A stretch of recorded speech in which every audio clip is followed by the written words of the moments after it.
Hoy quisiera hablar del gran filósofo inglés Bertrand Russell, uno de mis queridos y preferidos filósofos que a lo largo del tiempo lo he estado leyendo. Ahora lo tengo en el olvido, pero creo que lo tengo en la memoria vital a Bertrand Russell.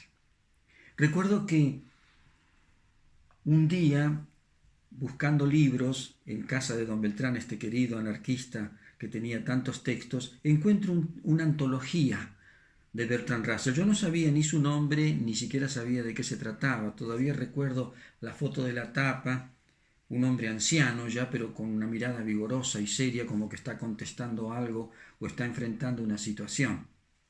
Era una antología sobre todo de sus textos sociales, políticos, morales, existenciales, por lo tanto era muy agradable. A partir de allí tuve el natural desenfreno del gusto que me produjo esa lectura y salí a buscar sus textos, pues recorrí bibliotecas y estuve durante un tiempo bastante largo leyendo muchos libros de Bertrand Russell, porque además es un escritor prolífico que ni siquiera se pueden contar sus textos. Son enorme la cantidad de libros, de artículos, de reflexiones que él fue dando a lo largo del tiempo. Se ha dicho muy bien que es uno de los filósofos que más aconsejó a la humanidad sobre distintos temas, preocupado por ayudar a la gente a encontrar soluciones en los distintos campos de la actividad humana y de la situación humana, como pueden ser las relaciones con amigos, matrimoniales, sociales, políticas, culturales, etc. Y recuerdo también haber encontrado una hermosa foto de él, de perfil, con su nariz grande y delgada y de forma aguileña, que está con una pipa en la mano, y su hermosa y abundante cabellera blanca. Fue fotografiado e incluso fue esculpido esa imagen también, que lo muestra muy claramente con ese rostro de hombre inteligente, de gran bonomía, de gran benevolencia, y con ese toquecito irónico, mordaz, muy inglés, que lo hace tan agradable cuando uno lee sus libros, porque en general, cuando uno lee Bertrand Russell, se encuentra en cualquier lugar de su obra con una ironía al paso. Si uno no presta atención, no se da cuenta. Pero después, cuando relee, dice, no, pero esta es una actitud humorística, no es simplemente un concepto. Le gustaba escribir de esa manera, sacando excepciones, cuando él por ahí en algún ensayo se disponía a ser muy serio, pero en general siempre tiene ese toque irónico que demuestra una calidez humana, incluso con sus oponentes o con personas o filósofos que él no comparte. Le gasta un chiste de pasado o una ironía, pero con un toque humano, no cruel ni mordaz en el sentido de hiriente, sí para iluminar o advertir o mostrar que no está de acuerdo. Es hermoso Bertrand Russell. Lo volví a ver en otra foto que me conmovió, sentado en la acera de una calle de Londres, ya con arriba de 80 años. Está sentado con un conjunto de papeles apretados en la mano y hay un policía esperándolo para llevárselo preso. Acababa de dar un discurso contra el desarrollo nuclear y la bomba nuclear. Fue un gran activista también en la defensa de los derechos humanos, en contra de la guerra. Pero es hermoso verlo con esa edad y esos bríos juveniles que lo caracterizaron a Bertrand Russell. Incluso tiene un texto de ancianidad que tituló El intelectual como rebelde, y él cuenta que al revés de lo que le pasa a la mayoría de los seres humanos, a medida que avanzaba en edad se volvía más y más iracundo y más luchador contra las injusticias de la vida, sociales, políticas, etc. Y agregaba que no encontraba él sosiego sino en la lucha, en el enfrentar lo que él le consideraba malo o equivocado. Y de paso da un consejo muy interesante para las personas ancianas. Dicen, las personas ancianas tienen que tener intereses impersonales, es decir, ver la vida más allá de sí mismas. Porque si no, con los años uno se centra sobre su propio cuerpo y entonces siente achaques y siempre se está quejando, se vuelve hipocondríaco, pero es en parte porque se centra en sí mismo, es el gran riesgo de la persona anciana. Y él proponía proyectarse intereses impersonales, que la persona de grande edad se interese por la cultura, por la política, por el arte, que esté atento a los acontecimientos de todos los días para sacar reflexiones que lo mantengan vivo, De vez en cuando también bucear en el recuerdo, pero no empezar a vivir de espaldas a la vida, porque si no se empieza a aplastar y entonces tenemos la imagen del anciano quejoso, doliente, cuando en realidad, dice Bertrand Russell, mientras haya chispa de luminosidad hay que emplearlas para el bien de todos, para el bien propio y el bien ajeno. Este maravilloso filósofo de tan larga vida falleció casi a los 98 años con producción intelectual y literaria incluso y hasta de gran conferencista. Se contaba que Bertrand Russell conservó una lozanía y una claridad intelectual hasta sus últimos días. De modo que su vida misma es ya un motivo de atracción. Por lo tanto, voy a empezar con algunos aspectos de su vida para desembocar en pequeños aspectos de las tantas teorías que esbozó sobre la existencia del hombre. Él nace en el año 1872 en Inglaterra y es hijo de Lores. Su padre especialmente tenía el título de lo que sería un conde dentro de la tradición inglesa. Murieron muy jóvenes los padres de Bertrand Russell, es más, creo que él llegó apenas a conocerlos, y fue criado por sus abuelos paternos, que eran también Lord Russell, padre que había sido un gran funcionario político. De allí el interés que siempre tuvo Bertrand Russell por la actividad intelectual y la actividad política. Con una abuela, de formación puritana, muy rígida, que cuenta Russell, de muy chico, a pesar de que contaban con todos los bienes, lo sometía a rigores como si fuera una especie de soldado espartano. Se comía poco, se hacía mucha gimnasia, se trabajaba, y si había que realizar alguna actividad, cuanto más difícil mejor, decía Russell. Entonces mi abuela me nombraba preceptores privados para aprender idiomas, para aprender gimnasia, para aprender filosofía, para aprender cultura general, y se acuerda en uno de sus relatos biográficos que la abuela también lo obligaba a desarrollar cualidades artísticas, entre ellas tocar el piano. Y dice, me ponía en una sala fría donde existía todo en forma muy austera, porque mi abuelo partía siempre de este criterio: cuanto más difícil, mejor, apréndete a templarte. Y dice, le agradezco a la abuela porque después tuve un cuerpo fuerte que me permitió resistir muchas dificultades de la vida. Y es cierto, Russell es un intelectual con gran disposición para la actividad física. Caminaba kilómetros a veces, que hacía como deporte para mantenerse bien. Incluso hay una hermosa anécdota, yo no puedo recordar la fecha, pero debe haber sido por cerca de los años 50, un poco más, un poco menos, que él viaja a Suecia. Yo no sé si para recibir el premio Nobel, que de hecho recibió, o antes o después, no lo tengo el dato, pero el avión cae cerca de la orilla de Suecia. Y Russell, que tenía arriba de 60 y tantos años o 70, salió nadando. Es uno de los pocos sobrevivientes de esa hecatombe, de ese accidente, demostrando esa tremenda cualidad física que tenía. Esta salud básica con la que contó le permitió esa productividad tan enorme que desarrolló a lo largo del tiempo. Él empieza a reflexionar muy joven, a los 14 o 15 años ya se hacía los grandes planteos filosóficos, como por ejemplo la existencia de Dios, el origen del mundo, qué es la vida del hombre, para qué vive el hombre. Y no lo satisfacía todo lo que le contaban. En el ambiente de sus abuelos existía la creencia religiosa, pero Russell la sometía a razonamientos. Y dice, de muy jovencito encontraba que los textos sagrados, o así llamados textos sagrados, no me convencían. Entonces comencé a pensar por mí mismo, a realizar lecturas filosóficas independientes y a anotar en cuadernos mis reflexiones, que, para sorpresa de él, cuando pasaron los años, descubrió que muchas comprobaciones o desarrollos intelectuales que hizo con el tiempo ya estaban esbozados en esos cuadernos de los 15 años. Su pensamiento entonces comienza a crecer y él dice muy bien en un pequeño artículo muy bonito por qué me dediqué a la filosofía. Y él dice, yo tuve en mi vida dos grandes preocupaciones que nacieron conmigo. Una, querer tener certeza de la realidad. tener certidumbre de algo, saber si algo se puede conocer en serio.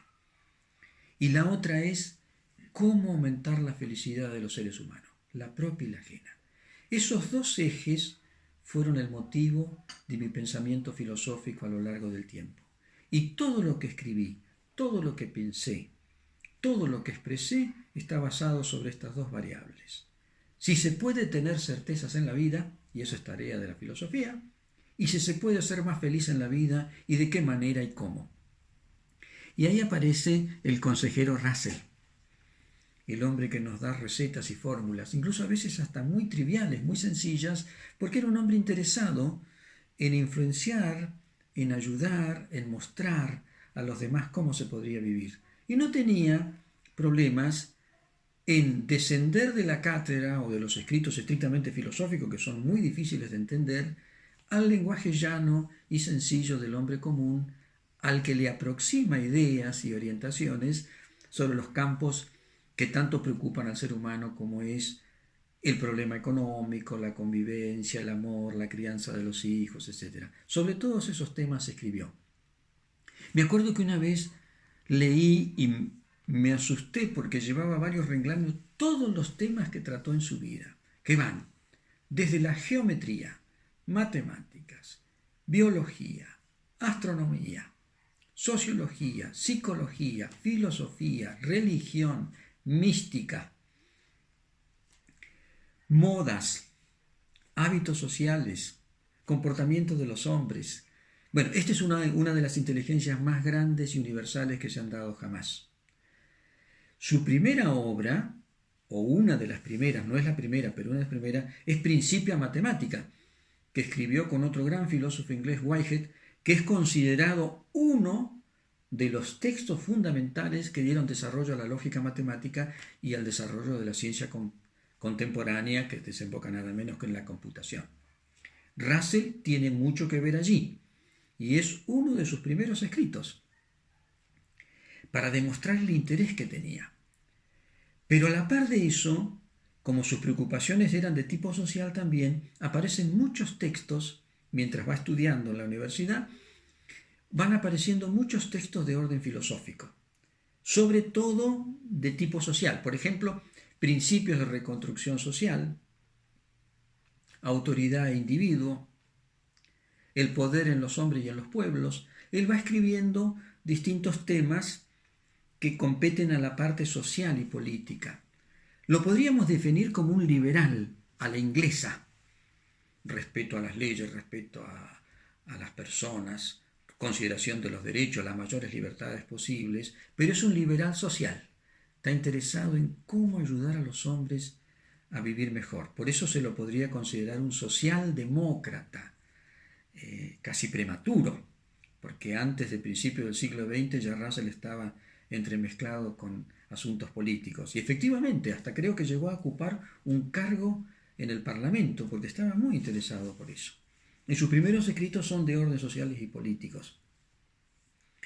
Pero era un hombre insaciable. A partir de allí, él siguió profundizando todos los temas. Recuerdo que en mis andanzas, quizás mis únicas andanzas en la vida, ha sido andar por bibliotecas y librerías. Creo que me pasa lo que dice Cervantes Saavedra de Alonso Quijano el Bueno, que después va a ser el Quijote. El único acontecimiento importante de su vida fue la lectura. Creo que me pasó algo parecido en menor escala. Pues bien, en esas andanzas de buscar, topaba con los textos estrictamente científicos y filosóficos de Russell. Por ejemplo, Análisis de la materia, el ABC de la relatividad. Y me encontraba absolutamente perdido, porque entre mis muchas incapacidades, que son, como diría alguien, casi infinitas, o infinitas al fin, está el ignorar las ciencias. Y me acuerdo que trataba de leerlo y no podía avanzar ni de la primera página porque ponía fórmulas. Russell citaba a los grandes representantes de las determinadas ciencias, con lo cual tuve que abandonar esos textos a mitad de camino. Pero me solazaba y me gozaba en los otros textos que iban a la conducta del hombre. Entonces allí recuerdo, en una vieja biblioteca de la ciudad, que está casi toda la obra de él, Ensayos de un escéptico, ensayos generales, antologías de textos, artículos sobre distintos temas y yo me iba hundiendo en ellos con mucho placer, con mucho deleite. Pero no dejaba de admirar su vida porque me iba enterando de datos. Por ejemplo, este hombre que parece varios hombres. En el año 1920 viaja a Rusia y se entrevista con Lenin. La revolución de octubre del 17 recién se estaba firmando y Lenin le concede un encuentro y conversan, y él saca en ese viaje un pequeño libro que se llama Teoría y Práctica Bolchevique. Y es impresionante porque anuncia lo que va a pasar en Rusia con el comunismo. Incluso se lo plantea a Lenin, porque él ve que el planteo marxista-leninista apuntaba al Estado fuerte que iba a regir toda la vida económica, política, cultural, y él decía, eso va a desembocar en una dictadura feroz donde va a haber muchos muertos porque los que no comparten la idea van a ser arrasados. Y además, como buen inglés, él notaba, dice, lo veía Lenin como un hombre apasionado y me daba miedo porque me he encontrado con ideólogos que se apasionan pero a veces se enceguecen y no quieren escuchar, que hablaba de lo que iban a hacer en Rusia. Y yo le decía, pero ¿y las libertades y los derechos? Y me miró y me dijo, libertad. Usted me habla de libertad. ¿Libertad para qué? ¿Para qué? Y ahí me di cuenta de ese Russell que no podía avanzar mucho con él. Me costó que cuando volví a Inglaterra y publiqué mis pronósticos de lo que iba a venir en Rusia, mis amigos socialistas, las personas izquierdistas me odiaron y me detestaron, como me ha pasado a lo largo de la vida. Hay gente que me ha querido, pero hay gente que me ha odiado mucho, porque entre los motivos por los cuales me odiaron fue primero esta crítica cuando recién empezaba el sistema. Además, tuve la dicha y la desdicha, dice Russell, de ser pacifista en la Primera Guerra Mundial, cuando el pacifismo era una cosa muy rara y me costó prisión. Como era Lord, era siempre protegido, al punto que el pícaro de Russell, cuando lo apuraban mucho las autoridades políticas de la época, decía, soy Lord. Y después dejaba el título por otro lado porque nunca le hizo caso. Y las autoridades decían, el muy maldito, cuando lo queremos atrapar, nos dice que pertenece a la clase aristocrática inglesa, por lo tanto tenemos que tener consideraciones. Pues bien, prisión en los años 14 por defenderse y por oponerse a la Primera Guerra Mundial, de la que anunció las consecuencias que se produjeron. Le ocurrió lo mismo con el sistema soviético. En el año 21-22, este hombre excepcional viaja a China. Es la China precomunista. Y lo invitan a dar clases en China. Él va como una especie de profesor invitado y se enamora no de la situación china, que estaba llena de injusticias, como suele ocurrir en estos países, sino de la actitud de los pensadores chinos o del pueblo chino, cómo había incorporado esa filosofía del dejar hacer, del tolerar, de ser pacientes. Y dice, yo descubría que los chinos, no todos, vivían esa vieja idea taoísta de producir sin desear poseer, de desarrollar sin dominar. Dice, me fascinaba esto, porque viniendo del occidente, que está basado en la codicia, en el lucro, en la búsqueda del poder, en el imponerle a los demás lo que pensamos, me encontraba que estos pueblos eran más distendidos. Y descubrí allí, dice, la importancia de una vida más suave, más moderada, y saca esa tremenda definición que el querido Lin Yutang también cita, recordándolo, cuando dice, descubrí que determinadas clases, especialmente las clases cultas chinas, suelen ser razonables en la conducta y exquisitos en el arte. Bajo esas cosas fue que él fue estableciendo toda una manera de concebir que después se va a dar como Russell, filósofo de la cultura, que comienza a comparar culturas a lo largo del tiempo. Su vida está llena de vicisitudes y de problemas, porque por su postura tan firme con respecto a ciertos patrones de conducta como la guerra, la voluntad de poder, la voluntad de dominio, siempre tenía confrontaciones con los demás.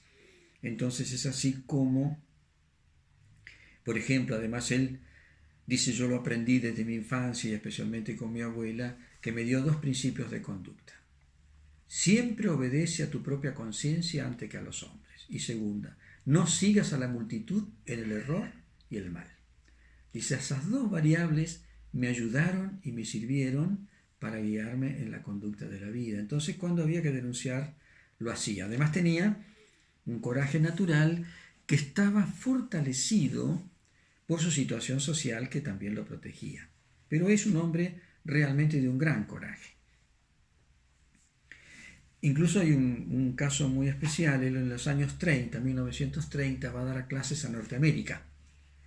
Y en Norteamérica, claro, sus ideas liberales de avanzada chocaban con la visión conservadora, puritana y religiosa de la universidad y inmediatamente tuvo roce serio, ¿no? Entonces lo expulsaron de la universidad porque él defendió, dijo, no voy a cambiar mi manera de dar clase, entonces lo cesantean, le hacen un juicio, él se ríe un poco del juicio y entre las causales por las cuales lo condenan, dice, y además siempre demostró Bertrand Russell tener una actitud anti-norteamericana. Entonces él contestó con un artículo muy simpático que dice, qué raro que me digan así, porque yo me casé como 4 o 5 veces y el 2 tercios de mis esposas son norteamericanas, así que no estoy muy seguro si soy enemigo de Norteamérica o soy admirador de ella, ¿no? Con esa actitud entre jocosa y profunda con la cual él respondía a una denuncia tan severa que le costó durante mucho tiempo no poder entrar a Norteamérica. Cuestión que no le preocupó demasiado.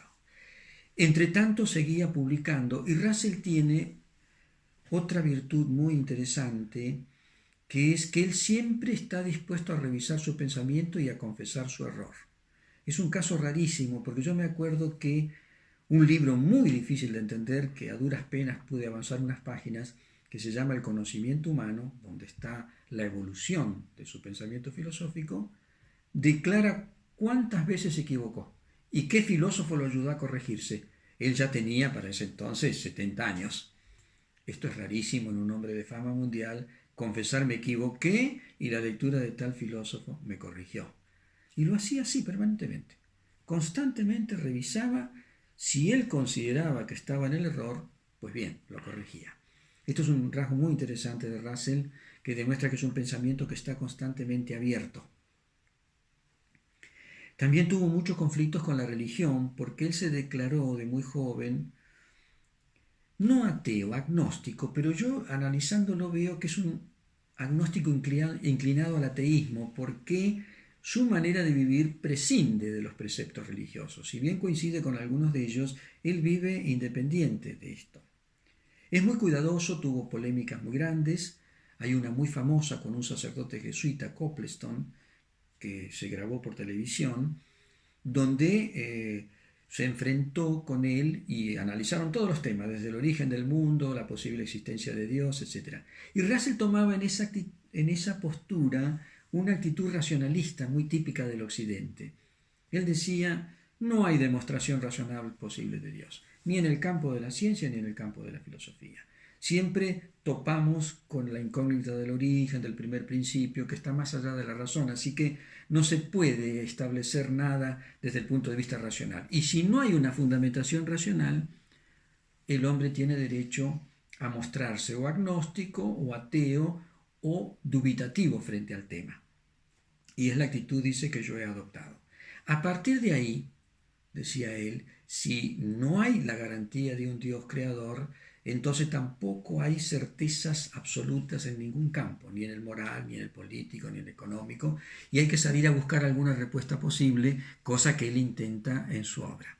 Pero a pesar de su agnosticismo y a pesar de sus tremendas polémicas con hombres religiosos, sobre todo de la época, siempre conservó un respeto por el hombre religioso que lo era cabalmente. Lo que sí no soportaba era lo que él llamaba prejuicios y supersticiones. Y me acuerdo que leí en aquellas andanzas bibliotecarias un pequeño artículo que se llama Bosquejo de disparates intelectuales, donde él empieza a analizar cómo el hombre a veces, cuando no quiere llevar el razonamiento a fondo, acepta cuestiones o principios que son absurdos de suyo. Y él contaba que una vez estaba en Inglaterra durante creo que fue la Primera Guerra Mundial, y leyó en un diario londinense que un escocés decía que los aliados podían perder la guerra porque se habían dispuesto a luchar el día sábado y domingo, que es día sagrado y es día de guardar, y Dios lo iba a castigar. Entonces él empieza a hacer un poco de juegos y de mofas, y además aprovecha para mostrar cómo en nuestra vida los prejuicios nos dominan. Entonces él hace análisis de cómo un pueblo odia a otro y cómo se va cargando de prejuicios hacia el otro pueblo, y le empieza a inventar que huele mal, que es feo, que es maldito, que es un verdadero malvado y un demonio, cómo eso se va acumulando y cómo los pueblos, dice, mayoritariamente empiezan a creer eso, que los judíos tal cosa, que los polacos tal otra, que los ingleses de tal manera, que los norteamericanos. Y él trataba de luchar para desprejuiciar. Y él mismo dice, yo tengo mis prejuicios, pero lucho contra ellos, que es la función del hombre racional. Y le hacía esta prueba a los alumnos, que es muy interesante. Les planteaba un problema, pero no le daba nombres, no decía, hay un problema de límites, no decía entre Argentina y Chile o entre Israel y Palestina. Ponía A y B. Ponía el problema y decía, ustedes den la respuesta. ¿Cuál de los dos puntos de vista es más equitativo? Entonces le contestaban desapegados porque se pensaba en A y en B. Y después él decía, bueno, A representa a los judíos, B a los palestinos, y se armaba la pelea entre los alumnos y decía, deme la prueba porque la voy a volver a contestar porque yo soy judío. Lo que demostraba que a veces la pasión y lo irracional gobiernan nuestras vidas y que es muy difícil ser imparcial y que nunca se logra del todo, y que es el esfuerzo que tiene que enseñar el filósofo, aún el filósofo cargando sobre sus espaldas también sólidos prejuicios. Y entonces allí es muy interesante porque él dice, la filosofía en realidad, si la analizamos a fondo, siempre se preocupó por dos grandes temas. Los problemas teóricos, que son el conocimiento del mundo, de la realidad, el alcance de la inteligencia para conocer la verdad, el origen posible de Dios o del mundo, y los problemas prácticos. ¿Cómo vivir una vida que sea menos dolorosa o más dichosa? Estos son los dos grandes temas que la filosofía ha buscado a lo largo del tiempo. Por lo tanto, tiene que dar respuestas a los dos temas. Y él dijo algo muy importante sin entrar a aventurarnos demasiado porque su explicación filosófica es muy amplia. Pero él llega a decir esto. La filosofía es la que establece las primeras hipótesis en Grecia, si partimos de la filosofía occidental, que no son demostrables porque es pensamiento puramente especulativo que hace el filósofo frente a la realidad, basado en algunas observaciones y en algunas sospechas. Pero ¿qué pasa? Son hipótesis, es decir, no están demostradas. Pero esas hipótesis son las que dieron origen a la ciencia, porque esa problemática pensada por la filosofía estimuló a los hombres de ciencia a buscar la respuesta a través de la investigación y el experimento. Y entonces podemos llegar a decir, en forma muy gruesa, ciencia, en la medida en que está comprobado aún con la provisoriedad de los conocimientos, es lo que conocemos. Filosofía es lo que no conocemos y tal vez nunca conozcamos, pero mantenemos vivo el problema para que el científico trabaje. Y además le advertimos al científico que no se pase de la línea cuando está haciendo afirmaciones que no son científicas sino filosóficas. Eso en el campo teórico. En el campo práctico, y esto es una de las respuestas más interesantes que he encontrado, él dice el hombre tiene que hacer un uso inteligente de la inteligencia. Eso significa que tiene que distinguir y separar los grados de conocimientos que tenemos. Por ejemplo, hay conocimientos que a veces llamamos del sentido común, pero como la palabra sentido común se entiende de muchas maneras, vamos a llamar conocimiento de la realidad básica, que yo ahora estoy hablando en presencia de un grabador. Eso sería un conocimiento inmediato. Podría dudar de que yo no estoy hablando y estoy dormido y no hay un grabador y no existen los amigos que me rodean, pero sería como un juego puramente teórico, porque yo sé claramente que estoy aquí ahora hablando frente a un grabador. Esos son conocimientos del sentido de realidad básico. Pero sobre los conocimientos básicos que también se cargan de prejuicios y hay que depurar, y porque se hacen pasar por conocimientos reales lo que en realidad es prejuicio. Pero digamos, todos suponemos que uno es uno, el otro es el otro, el mundo existe, la realidad que nos rodea tiene espacio y tiempo. Más o menos, mientras tenemos un mínimo de cordura, en ese mundo nos manejamos. Pero después vienen las verdades de las ciencias. Las verdades de las ciencias, algunas demostradas, otras válidas hasta tanto no se demuestra lo contrario, son basadas en la observación y en la experimentación. Pero necesitamos verdades también, o admitir posibles verdades que no son demostrables. Entonces entramos en el terreno de la probabilidad. El terreno de la probabilidad es manejarse con conjeturas. Una persona saludablemente racional, o que aspira a ser cada vez más racional y más sensato, tiene que cuidar entonces no entremezclar conocimientos evidentes del sentido de realidad básico, conocimiento científico demostrado o en vías de demostrarse, y conocimientos probables, no demostrados, y quizá no demostrables, pero sí conjeturables. Por ejemplo, cuando yo digo, en base a los datos con que cuento la realidad, me parece, tengo la sospecha de que hay o no hay un creador. Ese es un conocimiento conjetural, legítimo, porque yo no digo que sea, pero hasta donde puedo, digo, conjeturo que puede ser así, en base a los datos que cuento, pero me reservo y anticipo mi conocimiento con la palabra me parece, yo creo que, según mi punto de vista, esto es así. Dice Russell, si esa actitud la lleváramos a la vida, ¿cuántos conflictos no tendríamos? Con la persona que está al lado mío, con la familia, porque afirmamos con contundencia sin demostración. En cambio, sería mucho más razonable decir, mirá, en base a lo que cuento, y lo que conozco y lo que me parece, yo diría que esto es así, pero estoy dispuesto a admitir que puede no ser así. Ahora, mientras no me demuestren lo contrario, yo creo que es así. Y es legítimo. Esa es una virtud intelectual. La virtud de saber cuidarse de no hacer siempre afirmaciones rotundas de todo. Recuerdo siempre la frase de Borges cuando una vez le preguntaron de un rasgo del hombre argentino. Él, por supuesto, por sus conocimientos, creo que se refirió al porteño. Y dijo, una cosa que he visto, o que he oído, o que más o menos conozco es que el argentino, diríamos el porteño, para no correr el riesgo de hacer una extrapolación exagerada a todo el país, es fácilmente afirmativo. Esto es así. Y esto no es así. Dice, ¿y usted cómo es, Borges? Yo, en cambio, soy fácilmente dubitativo.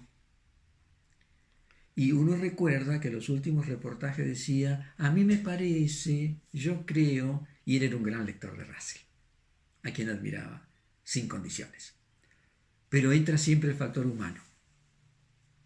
En una oportunidad, ya Russell muy grande, por supuesto lo querían utilizar todos los gobiernos y todas las políticas, él firma un manifiesto en contra de la bomba nuclear y a favor de una marcha en contra de la bomba. Por supuesto se oponía al gobierno inglés y norteamericano de la época.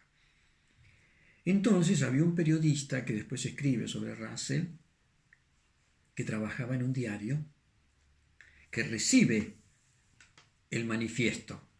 Y la firma de Russell estaba entre muchas otras, por el apellido estaba muy abajo. Entonces este pícaro periodista toma el manifiesto y pone en el centro del manifiesto arriba el apellido de Russell, un poco para presentarlo frente a la opinión pública. Él mismo cuenta que lo llaman adentro de la redacción del diario, dice, está Bertrand Russell en el teléfono, quiere hablar con vos.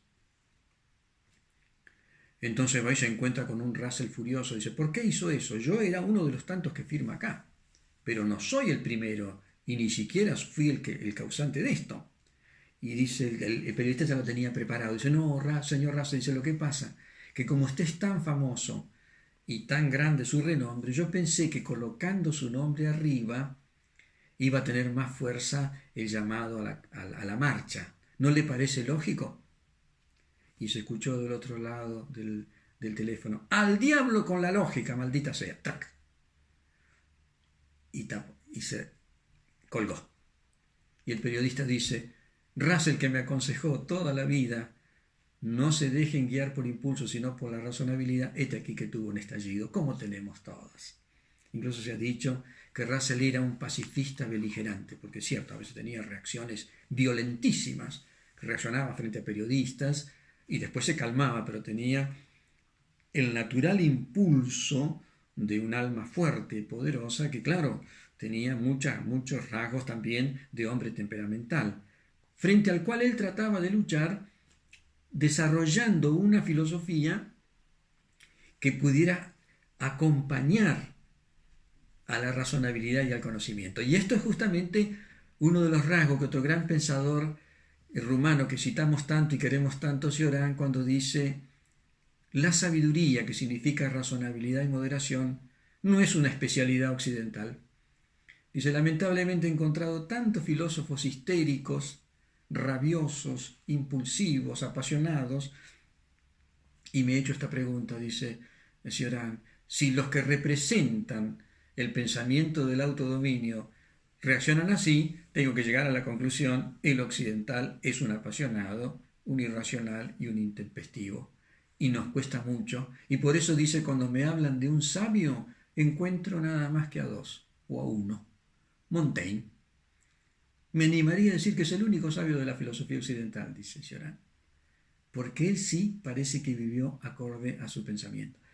Sin embargo, es muy meritorio que hombres apasionados busquen el equilibrio, porque un hombre apasionado que busca un poquito más de equilibrio tiene dos vías de acceso a la realidad, la sensibilidad y la inteligencia. Y esto es mucho más rico que el puramente cerebral o que el puramente apasionado. ¿Por qué? Porque desde la sensibilidad recibe una fuente y desde el pensamiento recibe la otra. Y por eso son personalidades muy ricas. Es cierto que la pasión y el sentimiento es una carga muy difícil de llevar, pero en realidad es el órgano a través del cual captamos la realidad. Ahí nace el arte, ahí nace la poesía, ahí nace la música. Claro que después la inteligencia le va a dar forma, pero sin emoción de base no. Por eso los hombres muy cerebrales están obturados para captar unas realidades que se le escapan, porque no las puede ver.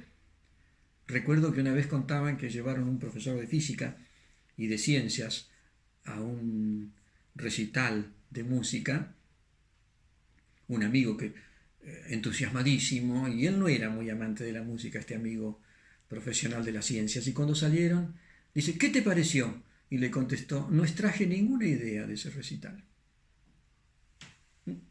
No extraje ningún pensamiento. No es música. Bueno, es muy interesante porque Russell alcanza a ver esas dos dimensiones, este hombre tan apasionado es que es uno de los filósofos donjuanescos más grandes que se conozcan. Sus amoríos serían motivo de una película. Tuvo amores de todo tipo, intempestuosos, se casó 4 o 5 veces, era un filósofo que le daba mucho lugar a eso, por eso llama mucho la atención, porque los filósofos en general, por lo menos los clásicos, son personas muy sobrias. Por ahí pudieron estar casados o no, pero suelen ser célibes o solitarios. En cambio, Russell es un hombre muy apasionado del amor y se cuenta que con sus 80 años corría muchachas en las casas de familia, porque él, al tener tantos medios, a veces lo invitaban a determinadas casas de familia donde había personal que trabajaba allí y contaban las chicas, el señor Russell es muy atrevido y nos corre por los pasillos, para dar a entender la riqueza también en ese campo de este tremendo pensador, tan humano, con tantos elementos para discutir, pero con un elemento muy importante, que es la generosidad. Russell fue muy generoso, muy generoso. Realmente sus amigos reconocían, y un hombre muy jugado por causas nobles. Una vez lo invitaron a Japón a dar una conferencia, había habido una represión contra los estudiantes japoneses, se negó a dar la conferencia, se subió al barco o no sé de qué había venido y se volvió a Inglaterra. No se permitía a él ningún tipo de violencia que avasallara la dignidad de las personas. Por eso su combate toda la vida contra lo que fuera opresión, injusticia, guerra, siendo que no era un pacifista incondicional. Y aquí un tema interesante.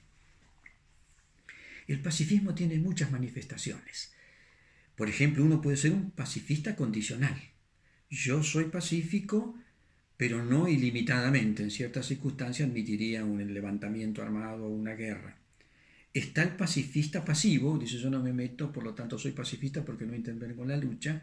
Y está el pacifista activo incondicional, que sería un Mahatma Gandhi, por ejemplo. Voy al choque, voy a la lucha, pero no respondo con violencia, pase lo que pase, y lucho. Milito sin violencia. Russell se declaró siempre un pacifista condicional. Dice, yo soy un pensador, no soy un santo, no puedo hacerlo de Gandhi, entonces yo soy un pacifista racional. Creo en el derecho, creo en todo lo que hay que poner como medio para evitar los conflictos, pero en algunos casos, dice, con el dolor de mi alma tuve que admitir una guerra. Y durante la Segunda Guerra Mundial, de solo pensar que los nazis podrían gobernar el mundo, me vi obligado a apoyar la Segunda Guerra Mundial, sabiendo las miserias que existían también del otro lado de los nazis. Pero dice, tuve que elegir, porque toda mi vida fui un pacifista racional, condicional, a diferencia del otro. Es decir, esto demostraría claramente la honestidad intelectual de Russell, que admiraba al Gandhi, pero decía, yo no puedo llegar tan lejos porque me manejo como un pensador, no como un sabio o un santo. Sin embargo, toda su vida, a la par de sus escritos exclusivamente filosóficos, Russell dedicó también unas cuantas líneas y unas cuantas páginas para alcanzar una sabiduría de vivir. Es uno de los pocos filósofos occidentales que se anima a proponer una sabiduría de vivir.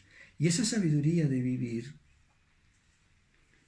él la llamaba tener una adecuada apreciación de los valores y bienes de la vida y vivirlos en forma armónica hasta donde sea posible. Porque me he dado cuenta de una cosa, dice Russell.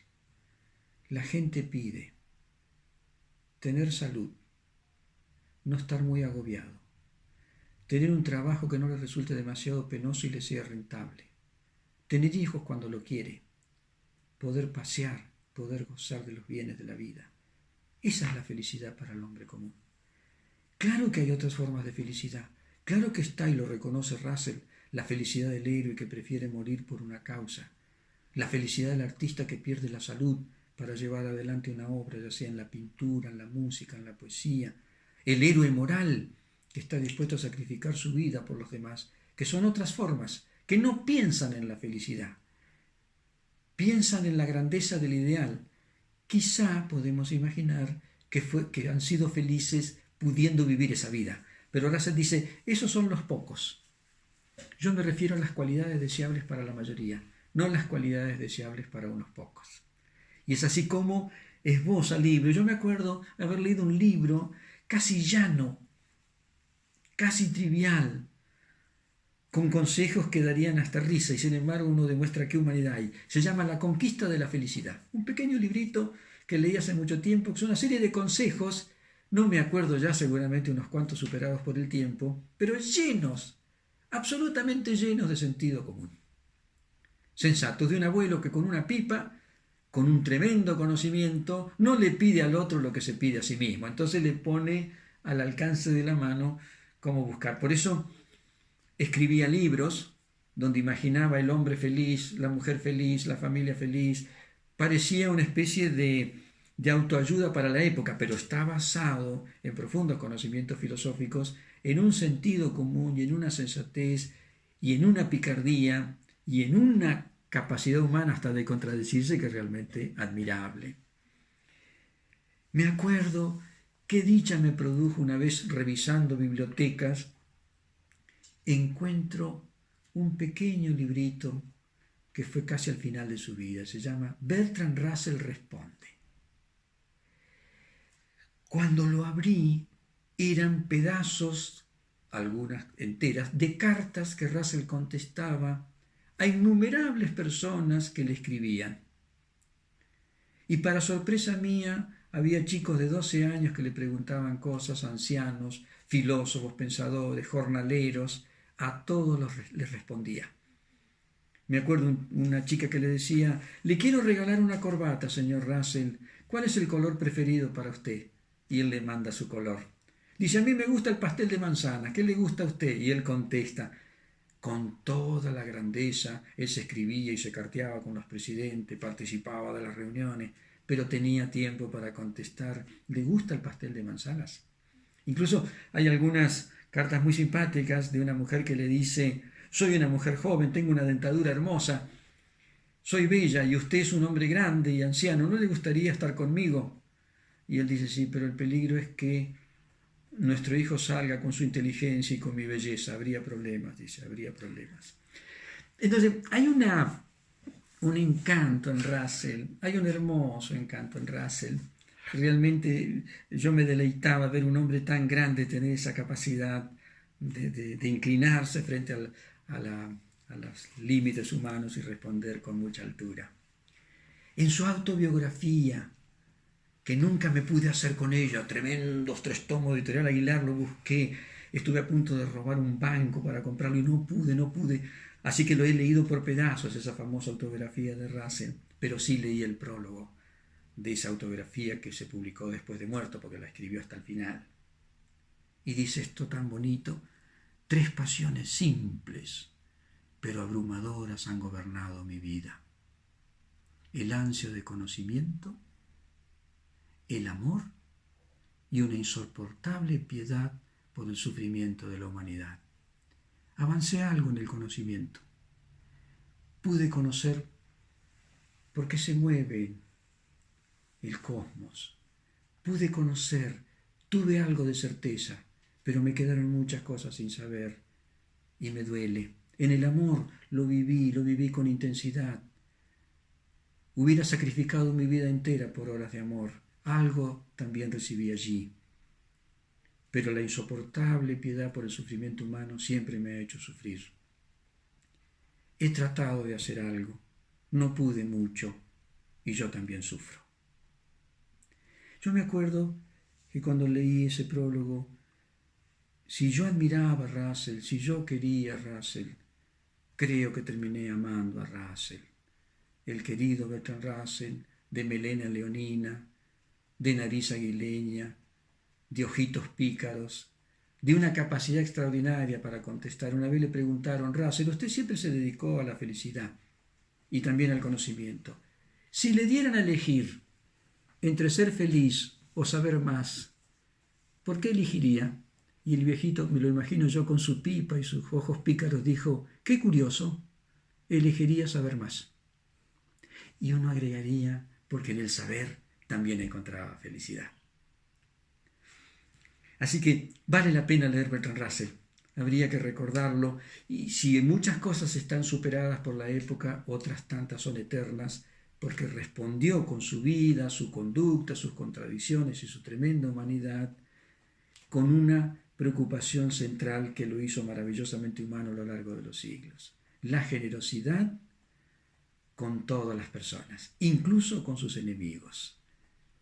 Signo y rasgo de un alma grande que nosotros nos gusta llamar un alma magnánima.